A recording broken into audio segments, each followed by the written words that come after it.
Well, it is a new year with a new change to your heating bill. The provincial government says SaskPower and SaskEnergy will no longer be collecting the carbon tax. Collecting and remitting the tax now falls with the province. What they've done for Atlantic Canada should be extended to the rest of Canada, including Saskatchewanians who are going to be heating their homes this winter. The snow is already on the ground here in Saskatchewan. We just want that fairness for all Canadians, all Saskatchewanians, that has already been extended to people in Atlantic Canada. So that is Minister Dustin Duncan speaking to CBC in November. The questions now are, can the provincial government do this? How might the federal government respond? And so there are a number of questions that people have. Will this save you money, or will you lose money if the federal government decides to withhold our rebates? What might this mean for the environment? What questions do you have about all of this? You can call us right now, 1-800-716-2221, or email bluesky@cbc.ca. Well, as of yesterday, January 1st, SaskEnergy, the provincial natural gas utility, and SaskPower, the province's electrical utility, are removing the federal carbon tax from home heating. The province says this will result in savings for approximately 98% of Saskatchewan families. These changes come in response to Ottawa's decision to exempt heating oil, primarily used in Atlantic Canada, from the carbon tax for 3 years. Now, we know many of you have a lot of questions. What does this mean for your pocketbook, for the environment? So to help us make sense of this, we are joined now by Brett Dolter. He's a professor in the Department of Economics at the University of Regina, and he joins us now from our studio in Regina.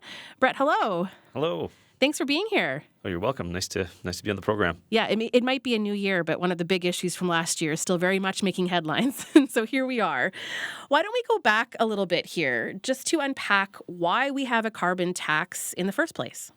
Yeah, well, if we look back at this policy, it was put in place by the federal government in 2018 legislation. The idea is to create the economic incentive, so create the incentive for people to start reducing pollution. I mean, we have this climate crisis. We have temperatures continuing to rise. We see it here. And of course, there's the El Nino accelerating it this year. But globally, it was the hottest year on record last year, very likely. And so we see these temperatures that keep going up over year and causing a lot of damage. So we see heat deaths from these heat waves that happen, and we've seen that in Canada. BC's had hundreds of heat deaths. We see the wildfires that continue to get worse, and the smoke that results that puts vulnerable people in the hospital, or it can even kill people with asthma. So we see these impacts from this climate heating, and we're as a country have been trying to introduce policy to get off of the fuels that drive that heating. So we know that it's caused by burning coal, gasoline, diesel, natural gas. The more we burn those fuels, the more we blanket the atmosphere and trap that heat and crank up the global temperature. And so we want to get off those fuels.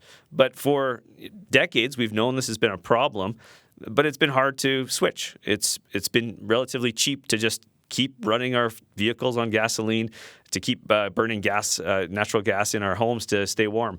And because it's been cheap, we haven't really made a big effort to switch. But we know it's only artificially cheap because all of those damages that are happening due to climate change, they aren't reflected in the price of those fuels. In economics, we call those externalities. That's just a fancy word to say it's something we don't pay for. It'd be like going to a neighborhood restaurant and finding out, hey, they've got great low prices, but then you find out it's because they don't actually pay for their garbage to get picked up. They just throw it in the alley and they leave it there. And so prices have been artificially low. Carbon pricing is a way to try to get those prices to reflect the damage that they actually cause in those fuels when they're burned. And then that in itself should help us start to come up with the technologies that we can adopt to reduce those emissions. And so we know what they are as individuals. It's that switch from a gasoline or diesel vehicle to an electric vehicle. It's over time, the ability to get your house more energy efficient, the ability to switch from burning gas to using more electricity through maybe a heat pump to heat your home. These are the sorts of switches that we can do to stop contributing to this climate crisis. So from 2018 until, let's say 2023, has it worked at changing behavior? Have we seen a reduction in our consumption of gasoline, diesel, coal, et cetera? Well, when we look at the effectiveness of carbon pricing, the gold standard for the research in this area has been studies of BC. So BC put a carbon price in place before any other province. Alberta had one that was a little more limited in scope, but BC was the first to put it across their whole economy.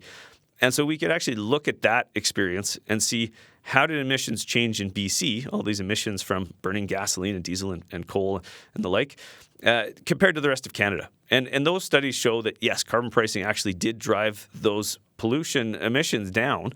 And at the same time, the economic impact was relatively mild or maybe even positive in some sectors. So some sectors saw a boost because BC didn't just price pollution, they also use that revenue to lower taxes for businesses, for individuals, and give back rebates. And that's the two parts to this policy that often get missed. It's not just putting a price on pollution. When you do that, you get a bunch of revenue.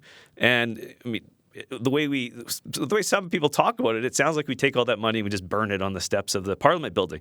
But we don't. We get to use that money to do things. And so we look at BC. It was effective there to lower pollution and to actually increase employment in some sectors that were less pollution intensive, some of the service sectors. And so we expect that same thing in Canada. And any of the modeling we see now, carbon pricing is one of the key policies for Canada to meet its targets. So to join this global effort to drive our emissions down to zero, carbon pricing is one of the anchors of how we can do that.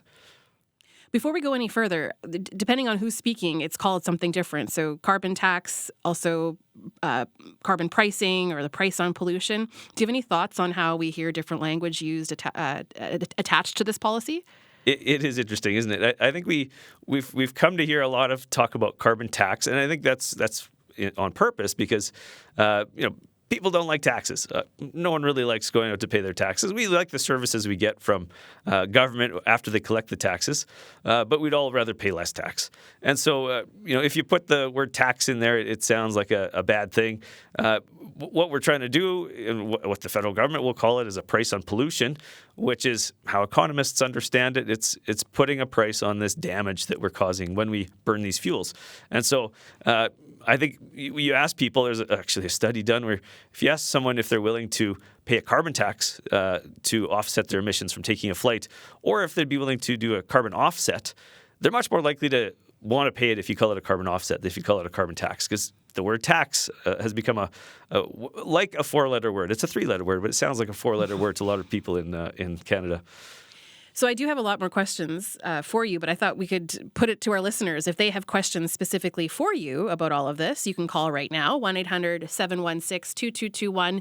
You can also email bluesky@cbc.ca. So, Brett, how has this tax or the pricing been collected so far? Well, it's interesting. Across the country, there's been different experiences in different provinces. Of course, BC, under what was actually a conservative government, they're called the Liberals, but they're the right of centre party in BC, led by Gordon Campbell. They put this carbon price in place, back before anyone else did, and so they've continued to have their own provincial system. When the federal government introduced the legislation, they said, "Hey, any province that can meet our benchmark, our sort of baseline, we're not going to get involved. You're doing what you need to do to help us meet this target to drive emissions down. If you aren't going to put in your own system, we're going to put in place what they call this backstop policy."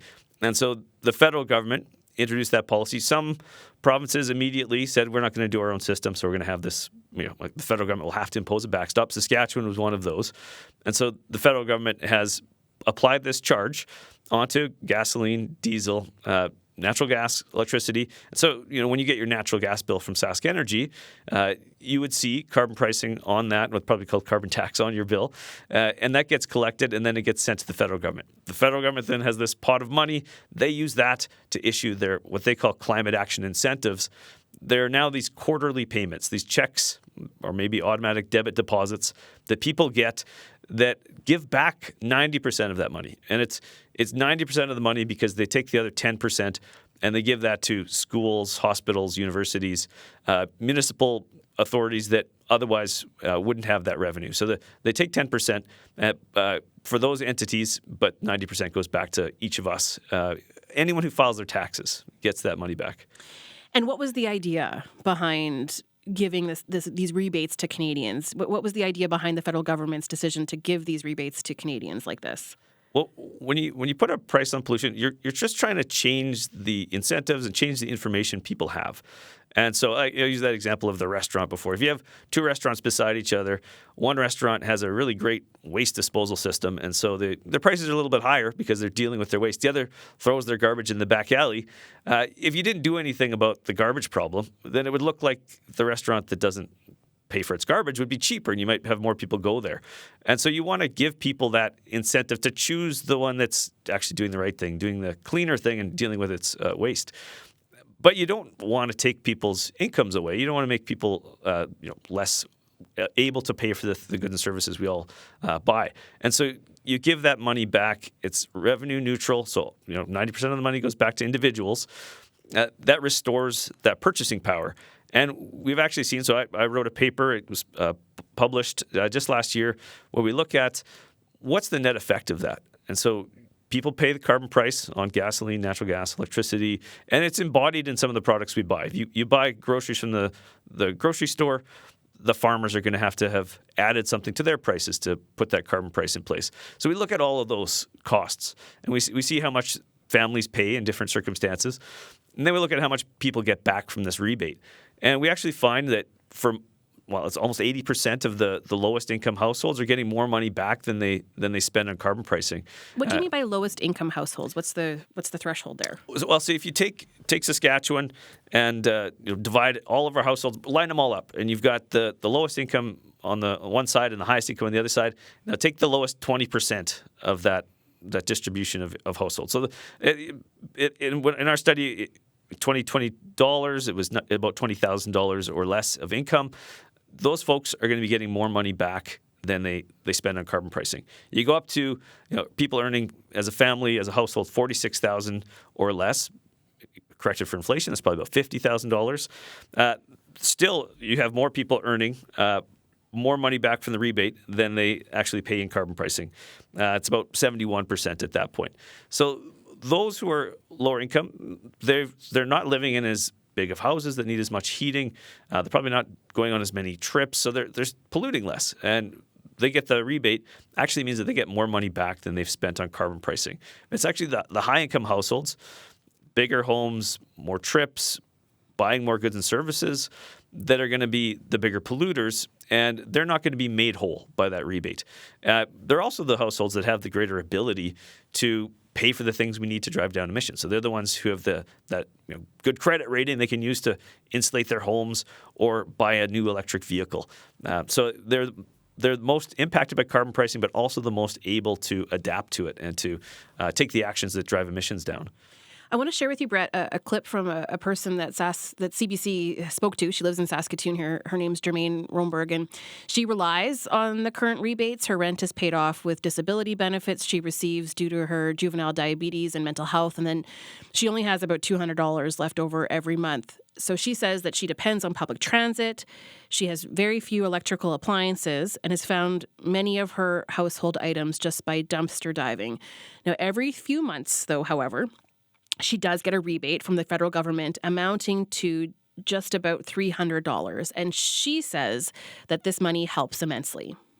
Very anxious because it's a big part of my economy. As we were talking about before, my budget is set every single month. It's a fixed income. So yeah, those big lumps, 4 times a year, make a big difference. Again, my economy is really, really small. And so I'm sure for the premier of our province, $300 loss 4 times a year is not a big deal. But it is a significant portion of my economy.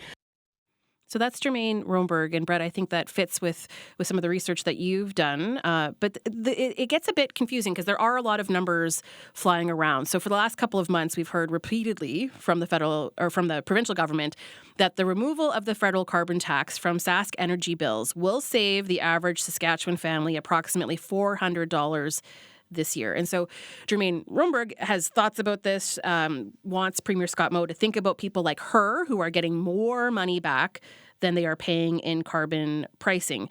So I guess I have a couple questions for you. I'm just wondering what your overall thoughts are, hearing from Jermaine, and then that number from the provincial government saying that most families would get are going to save approximately $400 this year. What are your thoughts? Well, I think it highlights a problem we've had in talking about carbon pricing in Saskatchewan ever since it was introduced, in that we focused on how much people are paying for the carbon price itself and have largely ignored the money that's raised and then the revenue that's redistributed and given out in these climate action incentives. So that $400 might be the amount that people are no longer paying on their SaskEnergy bills. That means that money no longer goes into the pool that becomes part of the climate action incentive. I think about this, one way I try to explain it is think about maybe a house with a swear jar. And anytime you say a bad word, you have to put a toonie into the swear jar. So you have people trying to come up with new creative ways to express their frustrations, new words. That's sort of the innovation we're looking for. If you have someone with a really foul mouth in your household, they're going to be putting toonies in there all the time, and then at the end of the month, everybody gets the same share out of that swear jar. The money gets given back out.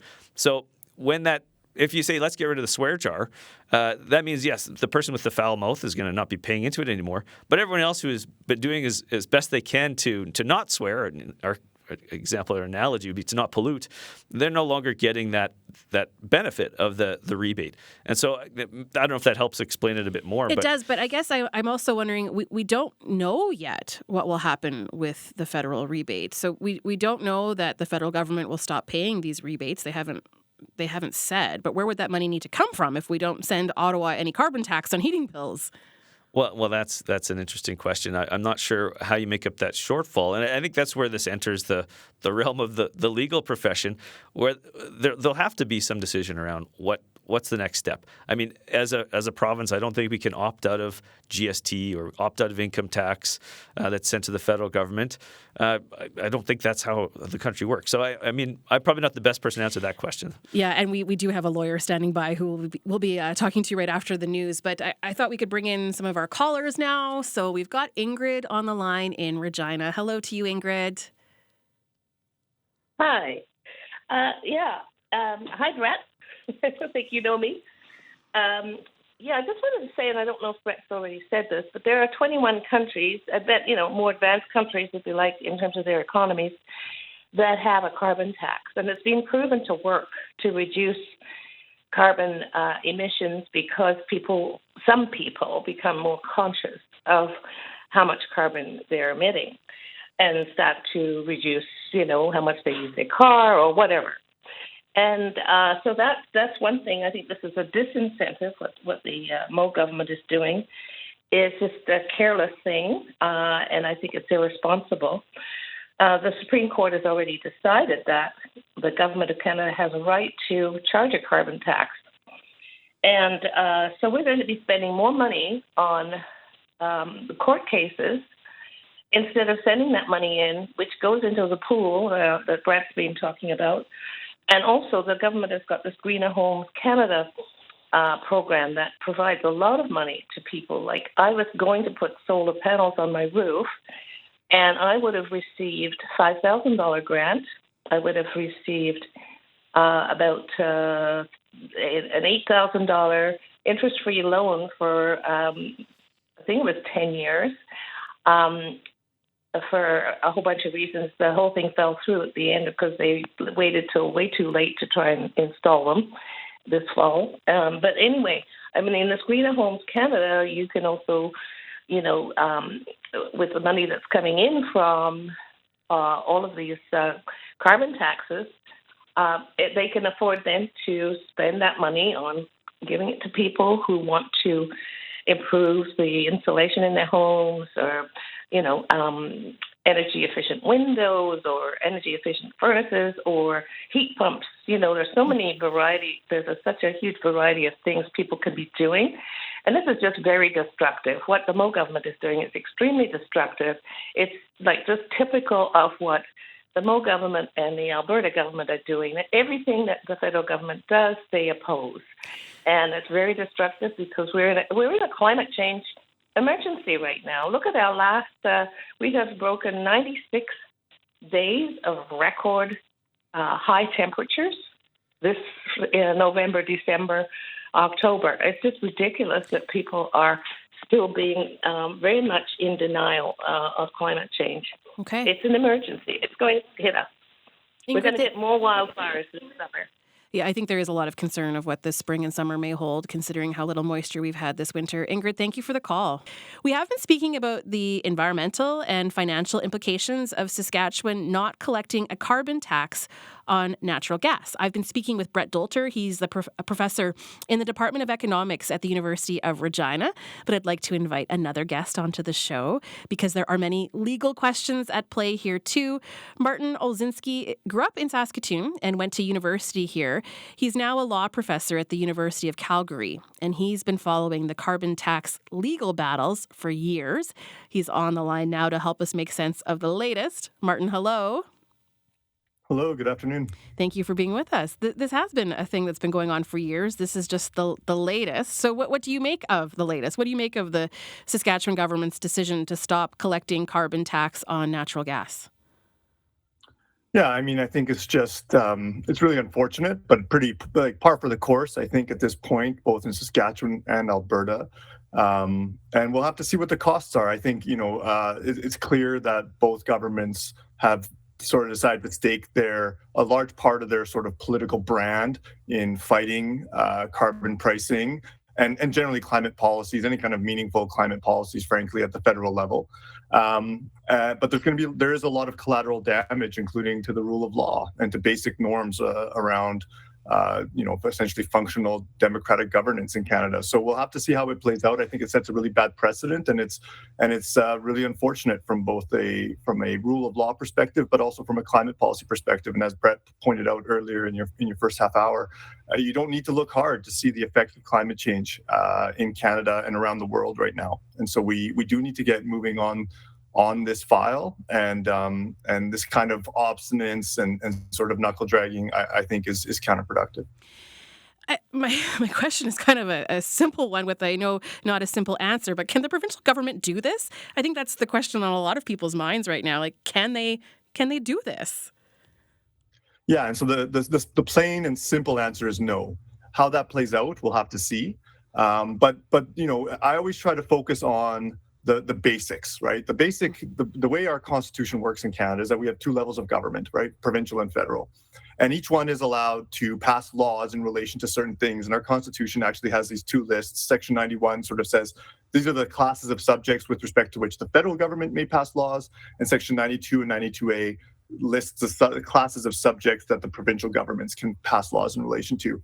And in this case, and going back to your discussion with Brett, actually, the Supreme Court in the carbon pricing reference, or what we call the reference regarding the Greenhouse Gas Pollution Pricing Act, said that this law is constitutional. It's a matter of national concern. This is one of the heads of power that the federal government can rely on, a kind of a contentious one, but nevertheless one that they can rely on. And it was upheld as, these minimum national carbon pricing standards were upheld as something that the federal government can pass laws into. And so then once we have that, we move into a very simple proposition, which is that there is no way or ability or authority for the provinces to amend either the wording or the operation of that law within their own boundaries, right? And of course, you think about it for a second, and that has to make sense. Of course, provinces can't pick and choose which federal laws they're going to comply with. And so, the government can come up with, legislation that purports to protect so-and-so, the minister or executives. But at the end of the day, the courts have tools and doctrines that make it clear that, the federal law, when it operates, when it's valid, it operates. And there's nothing that the provinces can do. And so either these laws that Saskatchewan has passed to try to protect itself in various ways, they're either not valid, they're not valid exercises of provincial authority, or if the court finds that they are valid, then we would say that to the extent that they conflict or frustrate the purpose of the federal law, they're inoperable. They have a source of no force or effect. So either one of those two things is going to happen in the next little while. Whether the federal government decides to tackle this problem proactively and have go to court and say, can you please declare these provincial laws inapplicable or void, or whether they're just going to sit back and there's going to be obviously a contravention here of the Greenhouse Gas Pollution Pricing Act when SaskEnergy fails to remit the price that's required, the fees that have been collected. At that point, the file gets directed to the Public Prosecution Service of Canada, which I think is important to point out is arm's length. I think the minister and the premier maybe think that it's going to be the prime minister or the minister of finance who are going to decide whether or not to prosecute these offenses. It's not going to be. It never, it almost never is. And when we see politicians getting involved in this process, that's when we have things like SNC-Lavalin, right? So I think everyone's going to take great care to make sure that the Public Prosecution Service of Canada, which is independent and arm's length, this file will come to the director and that they will make a call about whether or not to prosecute and what that's going to look like. And so, one way or another, though, you can think of these maneuvers by Saskatchewan as essentially like free men on the land stuff. This is like the people who say, you can't arrest me. When a police officer pulls them over for speeding, they try to say, I'm sovereign. You have no authority over me because I signed something. And it's like, none of that's real. And so none of this stuff that Saskatchewan's purporting to do is real. And I think the premier knows that. And I think the minister of energy knows that. But they're going to go along with the charade because, they think it's good politics. But it could be an expensive charade, right? Because we're taking this doesn't, somebody's going to have to pay the legal bills for this. I mean, it's another battle, right? Sure, but I think it's pretty clear. We've seen this certainly in Alberta, and I think we're seeing increasingly in Saskatchewan. I mean, it's the taxpayers' money, and I don't think that either level, either government in Saskatchewan or Alberta is too worried about spending taxpayer monies on litigation that they think, again, is consistent with their brand, right? So it's like other people's money, right? So I don't think they're too worried about it, and frankly, their base doesn't hold them accountable to it because their base also enjoys these sort of this political theater, and so. Those of us who may support climate action and the sort of meaningful climate policies, I think it certainly only adds to our frustration around this, that public dollars are being wasted on this. But, so far anyways, it looks like neither the provincial government in Alberta nor in Saskatchewan has paid any kind of political cost for it. We got an email from Lucy who writes, what can we do if we disagree with the Saskatchewan government? Can we contribute individually to the carbon tax? Martin, is that something that you can weigh in on? Yeah, I can. So actually not, in a sense, right? So because the obligation actually falls on SaskEnergy as the distributor of gas in the province. So they're the ones who remit the carbon price to the federal government. And so how this works, and that's the same in every province where the federal regime applies. And of course, in every other province, you don't have a provincial crown that can find other ways to eat the cost, right? You have essentially private distributors, like in Alberta, where I'm from right now, where I'm living. And I appreciate also pointing out that I'm a Sasky boy at heart, but it's all a private market. And so, of course, the natural gas distributors, they're not going to eat the cost. They have to remit that price. So they're going to pass that cost on to the consumer. But so here in Saskatchewan, because you have a crown corporation, then, frankly, the government can engage in this kind of politics in a sense to sort of say, well, we're just not going to remit.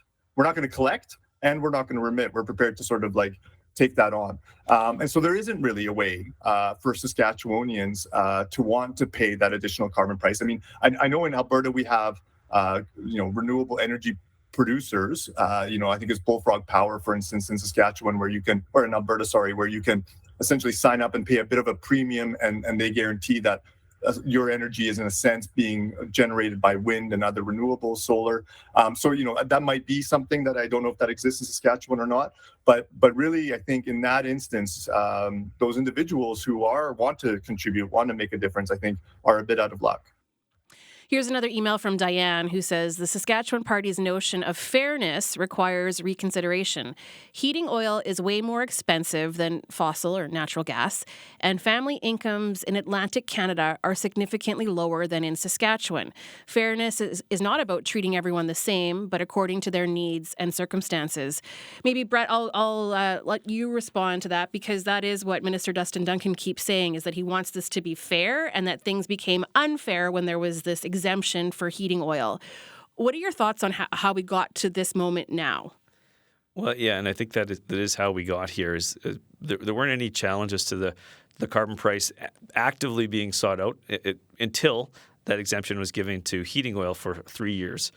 And I'm not sure. I mean, I don't know their minds, but I'm sure there'd be some people at the federal government level who would like to actually walk that back and say, we shouldn't have done the exemption because you do want to apply this policy equally across the country.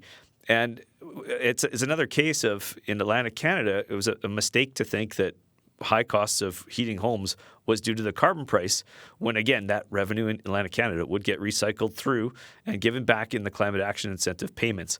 And so the reason it was costing more in Atlantic Canada is because we've had Russia invade Ukraine, global oil prices get jacked up, and heating oil got taken up along with those prices. And so the cause of the affordability crisis wasn't carbon pricing in Atlantic Canada. And I think it's actually been a bad policy move and not economically supported to take it off of heating oil.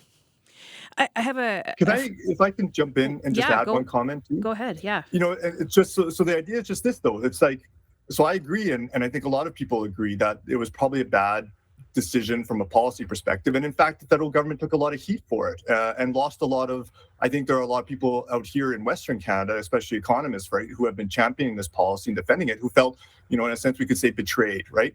But so then the federal government, and specifically here the Liberals, they will pay that cost. They will decide. They will at the ballot box when we have an election, whether it's this year or in the next year. They will be held accountable for their decision to exempt in Atlantic Canada, for instance, and not to exempt in other parts of the country.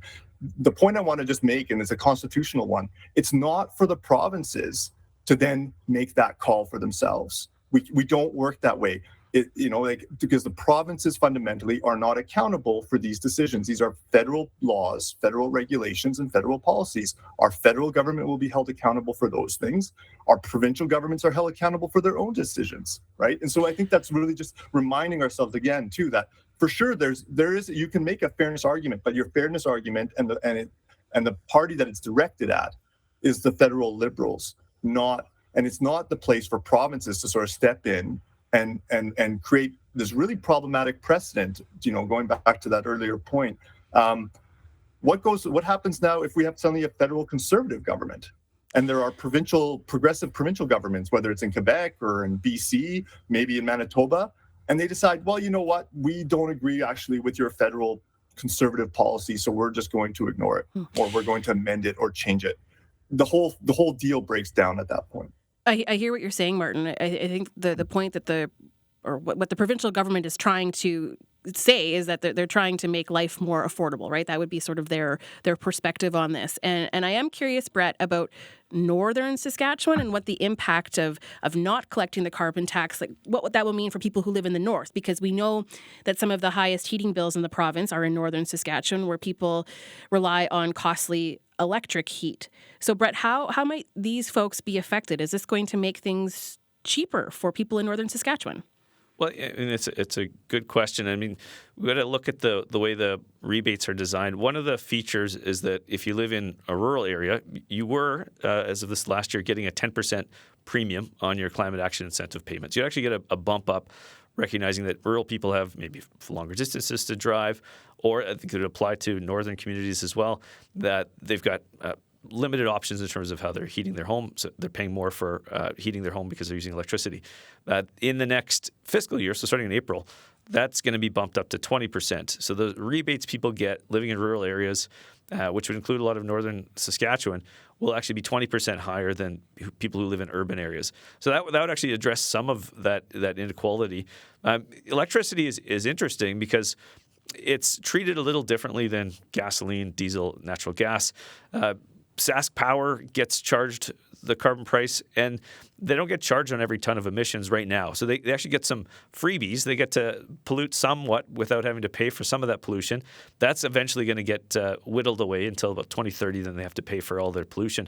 But that actually means that the carbon pricing burden is going to be not as bad as you might think for people on electric heat, because they're not currently paying for every ton of emissions, because SaskPower is not currently paying for every ton of emissions.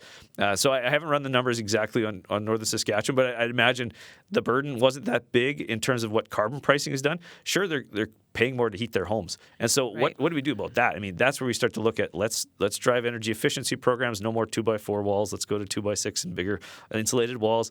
Let's go to heat pumps for the hours of the year when we can use them, when it's not too cold.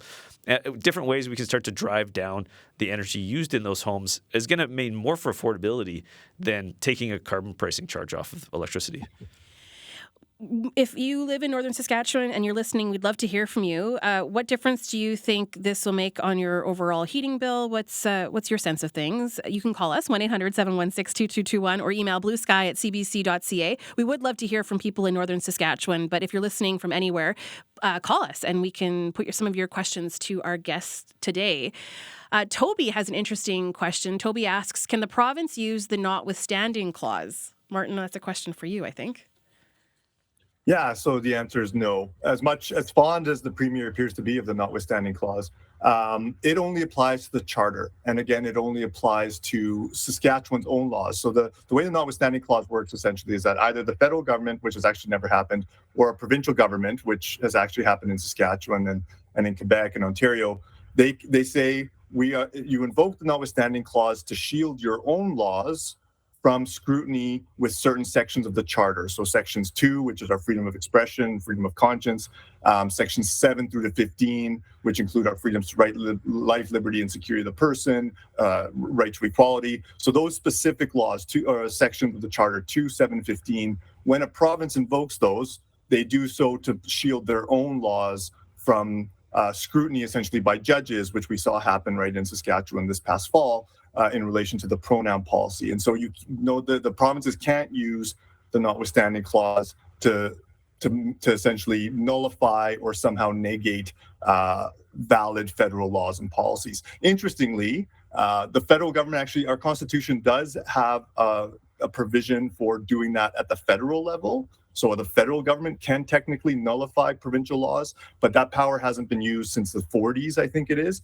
And most constitutional scholars kind of suggest that it's a dead letter, and it would be very controversial indeed for the federal government to use it. Okay, let's go to one of our callers. We've got Jacob on the line in Saskatoon. Hello to you, Jacob.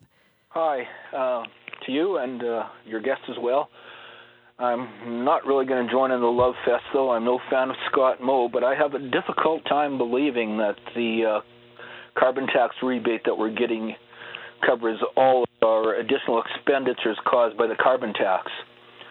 There's the cost of moving goods that's increased by the carbon tax, results in a higher price of goods. And where is that compensated for? Brett, do you want to respond to that? Yeah, sure. And so, I mean, what we think is we see that the fuel charge is applied on fuels. It's applied on gasoline, diesel. It's applied on natural gas. And so that's being collected from individuals and businesses. So this all enters the big pool. Now, we expect that businesses are going to pass along a lot of those costs. Just as you say, if it costs more to ship products, people are going to up the price tag on that. And so in the research we do, we account for that. We look at what people are buying. We look at how much pollution is emitted for each dollar you spend on whatever it is. Every category of products that we could find data for is about 35 different categories. And so we look at all of that. We look at what people are spending, and we can actually get at that, what we call the indirect carbon pricing cost. So we factor that in. And we find that when you look at the direct and the indirect carbon pricing costs, this is the statistic we're looking at, is that, yes, those costs are actually going to be lower than the rebates for the majority of people. And it really is those higher income households that are more often going to pay more than they get back. And you can think about why that is. It's actually good to raise that indirect cost because it's the higher income households that buy more goods and services. And so they're going to be paying more of that indirect cost themselves. And so when they do, that pool of revenue gets bigger and that gets redistributed. Here's an email from Elaine who writes, on December 4th, the Canadian Press reported, the Saskatchewan government says the province's electrical utility is to remit carbon charges into a nuclear energy investment fund. So Elaine says this is a ludicrous pipe dream that will bring what she calls dirty, dangerous, and unnecessary nuclear energy into Saskatchewan via small modular reactors. Okay, so Elaine has concerns, obviously, about small modular reactors, but the idea is that money collected from this would be put into initiatives that would lower our carbon footprint. So, Brett, what are your thoughts on what Elaine's raised here? Well, on the use of the revenue for that purpose, I mean, it's interesting to think that you don't have to give the money back as these rebates. You can use it in different ways. So when BC introduced the carbon price, they cut corporate income taxes, they cut personal income taxes. You could take the money and give more to low-income households, so actually boost up the payments to low-income households. The way you use that money is going to have different impacts for people at different income levels. If you cut income taxes, things like that, it's going to be better for high-income households. The kind of per-person rebate we have now ends up looking really good for the low-income households. A means-tested one where low-income households get a boost would look even better. If you take the money and double down on reducing emissions with that money, I mean, that helps us get closer to our goals. You're just not using it to restore the purchasing power that people have. And so it could then be critiqued from that perspective that, hey, yes, we're getting further towards our goals, but we don't want to be lowering people's ability to buy goods and services as our way to get there. So I think every way you use that revenue, there's pros and cons. But from an equity standpoint, the per-person rebates the federal government has been using are actually pretty good. Martin, I don't know if we've gotten an answer, given you a chance to answer this question. So we don't know that the federal government will stop paying these rebates. They just haven't said. But where would that money need to come from if we don't send Ottawa any carbon tax on heating bills? So do you have, Martin, any thoughts on, I think just the question that people are asking is, are we going to get a rebate or not? Yeah, I think it's a good question. So I think I read recently that 1 year, maybe it was last year, that Saskatchewan might have sent $170 million in terms of carbon price collected and then sent on to Ottawa. So obviously, there's going to be a gap here in terms of that revenue, right? The price still applies to maybe some other goods, right? But we know it's not going to be applied to heating, right? So that is just a section, that is a part, I think is a fairly big part, and Brett probably knows better than I do. But we are still paying it in other forms, I think. And so there may still be some kind of rebate based on that. And I think that's ultimately what's going to have to happen is that over on the federal side, they're going to wait and see what the revenues are. And go from there. But